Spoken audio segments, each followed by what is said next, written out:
for you today. The sun will be shining so bright. You need to go get sunglasses. I'd like to welcome Staley Jophiel Munroe. Let's hear it for Staley. Staley is all masked up today. She doesn't want to spread any of that Rona around. No, don't. That's so great. Are we in our best Mae West robes, Tom? Oh, you look lovely. Thank you. Absolutely lovely. I am so the closest I'm ever going to get to like a late night show. And so I had to just do the whole thing. I've got a heel on, I got a pump. You look great. I got my good no bra on. Listen, Staley is an artist, a photographer, an art director, an activist. She's a Columbus native. She's worked in the fashion industry across the United States in LA and New York. She is a gardener. I mean, look at those beautiful plants. They're real. I am very offended by fake greenery. These are all real. Everything is about beauty. This is real. This is not wallpaper. This is a gargantuan tulip. I don't know how you do it, but all I know is whenever I see Staley, I go, oh my gosh, am I dressed okay? Because she always looks fabulous. She's always just radiant and beautiful. Oh my Tom. And male. Just shining light everywhere she goes, everywhere you go, Staley. And so we're so lucky to have you today. I thank you. I know. Cheers. Look at you. This by far is going to be the most special program I've ever had. So thank you. So Staley is going to share a little bit about what drives her and her values and what her superpower is. And this is the point of the program where I turn it over and I go off screen and I let you kind of just share, Staley. So are you ready for that? Are we ready for that? You don't understand what I am swirling in these sleeves. It's a sleeve. Virginia West is going to be all over this. I'm going to give it to her. Okay. Well, thank you everybody for having me. Good morning. If you are, God forbid, within the sound of my voice. But I'm so glad that you're here and wanted to talk. I've only got like 5 minutes at this point. Spirituality, healing, empathy, environment, Tom, are you there? Yeah, I'm here. Okay, I didn't know if you were okay because I heard a wonk wonk. So 2020 has been so brutal and so relentless in its challenges. I know that the social economic factor is so real for many, many, many, many people, and especially within the LGBTQIA plus community that is just thrown off our safe spaces and our incomes, as well as our relationships, which are so often strained as is. And so our chosen families are very important to us, and we've been cut off from them as well. And so I don't know if you can tell, but I'm an extrovert, and I'm all about being with and near people. And when I was removed from like all of those sort of resources, I realized that I had to be okay with being on my own 2 feet and being alone in the room with myself.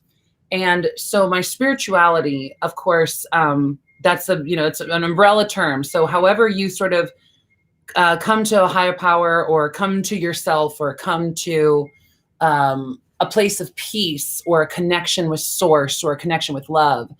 For me, I'm a kind of an oddball in that I'm what's kind of known as a mystic or a Christian mystic.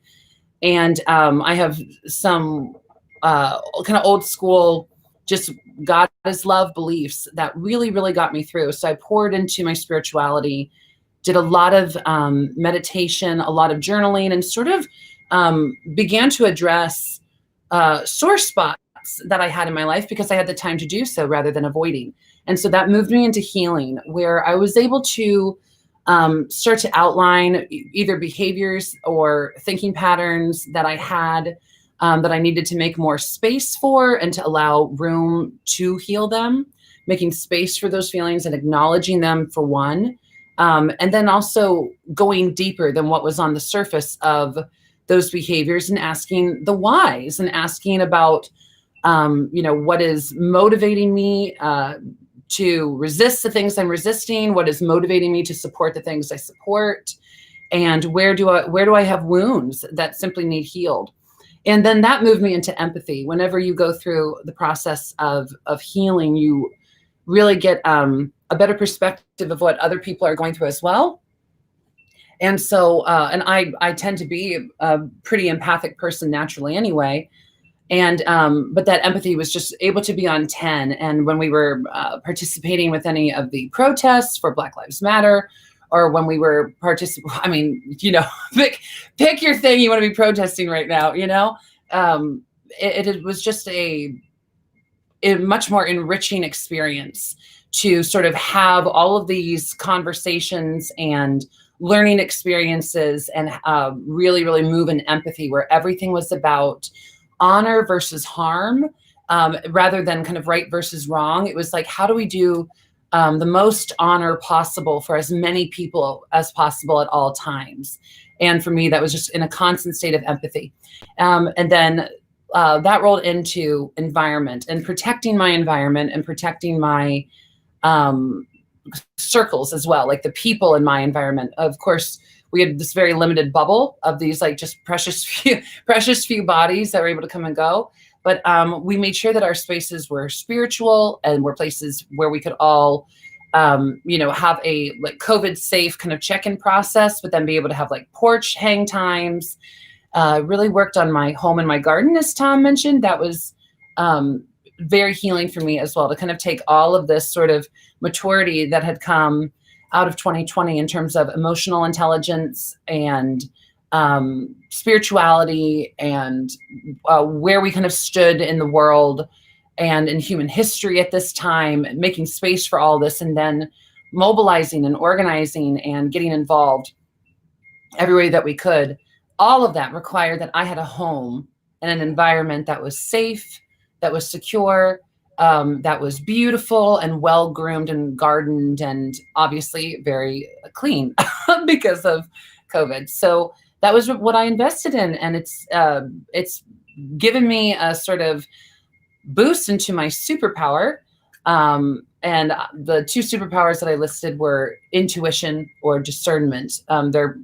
They're synonyms, but in all of these things, in your spirituality, in healing, in empathy, and even in the choices you make in your environment, who you're with, your standards around you, you have to use a lot of discernment, and to be able to discern what is good for you and what is not good for you, and what comes in a good way and what comes in a bad way, including your own thoughts, including your own behaviors, including your own choices, as well as, actual other people or opportunities or jobs and other environments. So I know now, coming out of 2020, that if I wasn't already a really discerning, really intuitive person, I certainly am now. So no defense for hypervigilance, but certainly being aware of who our leaders are. What are the decision makers and movers and shakers doing? How do our loved ones handle conversations around race, or equality, and really keying up sort of my antennas and making sure that every decision that I was making was falling into a category of honor rather than harm. Mm-hmm. And that kind of just revamped this whole thing with my challenges in 2020. It's made them a lot easier. Well, I'll tell you what. I'm off screen. You are off screen, and I don't know why. Oh no! Oh, yeah. Well, listen, this is good for me though, because it's 7 a.m. and I tried to sit as far back from this camera as possible. No way! Oh my gosh, I'm mortified because I don't know why. I use this software and I've never had this happen. But so I hear your beautiful voice. Oh, thank you, Thomas. So when you started talking about intuition, all of a sudden you're off screen, and you got into the mystical world that I know you live in. I do. This is real. You do. But I'm bummed because I want to see your beautiful face, because it is beautiful. Okay, well, I feel like if I refresh the screen, it's all going to go bye-bye. I don't know. I don't know. But listen, I'm gonna have you back because I want to see you longer. Oh, Um, and I want to see your face when I tell you how wonderful you are and oh, how lucky, Staley. We are so lucky to have you in Columbus as part of our community. You are an absolute force. I think an incredible role model. I know a lot of people look up to you, oh. and you're fierce and you go for it and show up over and over again. Thank you. And those beautiful photographs. I mean, when I was putting this slide together, I was like, these are the most beautiful photographs I think I've ever gotten to play around with. But just such a great artist and such a beautiful eye when it comes to beauty and finding beauty in people. But I just want to say thank you for all the work that you do in our community. Thank you, Tom. That goes both ways, my love. And I think that description could be applied to a great many of us here in Central Ohio, that we just don't quit. We're all going to keep showing up. We're all going to keep figuring this out, and we got to work together because the stakes have never been higher. And so the love has got to be bigger than ever. Well, thank you. And